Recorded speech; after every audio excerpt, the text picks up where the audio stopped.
Hello everybody, how you doing? It is Saturday morning, and what I'm going to do today is I'm going to remove the motor from this old Harbor Freight lathe, and I've dug a couple of pieces of 3/4 inch plywood out from the loft up there. I'm going to see if I can't build something to mount this motor to so that I can attempt to use it on this lathe. If it doesn't work, I've lost nothing. If it does work, I maybe saved myself $100+. So, plus it'll be kind of fun, and I got nothing else to do right now. So let's see if we can make it work. What do you think?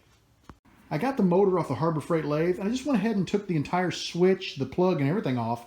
I don't see why I wouldn't be able to use all of this on this lathe to control it. That way I don't have to deal with rewiring anything. I think it would be quite simple. All I need to do is put the faceplate back on here.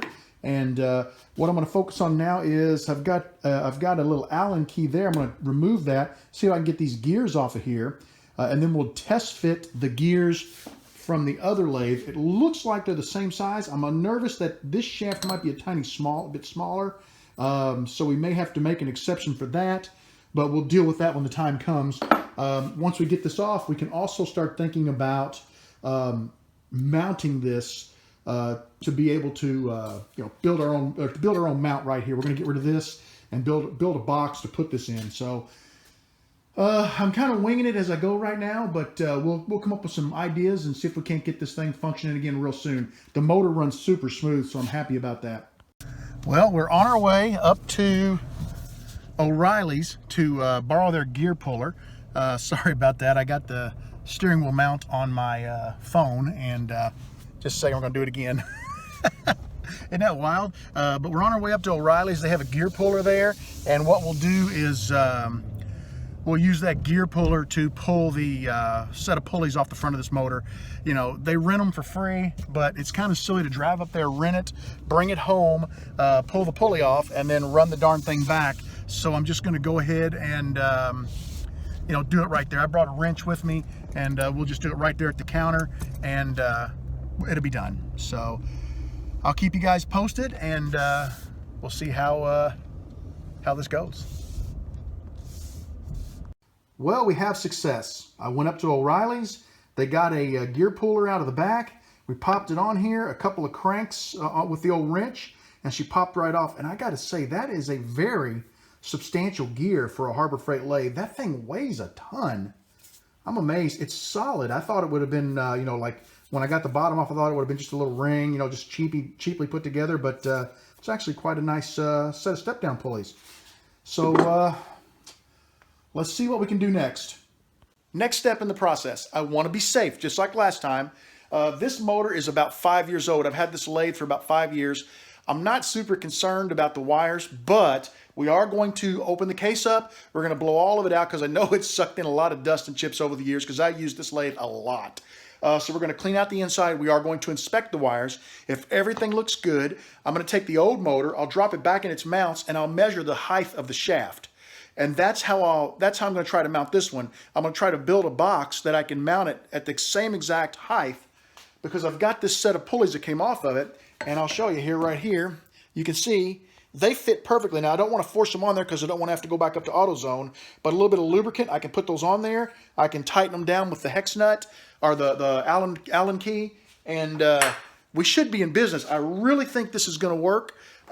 It's just a matter of me taking my time and building a substantial structure. I don't want to totally enclose it because I want it to be able to breathe, but yet it has to be strong enough to support the motor. And I don't think there'll be a whole lot of torque on it because since this is belt driven, if the lathe locks up or gets caught, the belt's just going to spin. So, it needs to be strong, but it doesn't have to be a tank.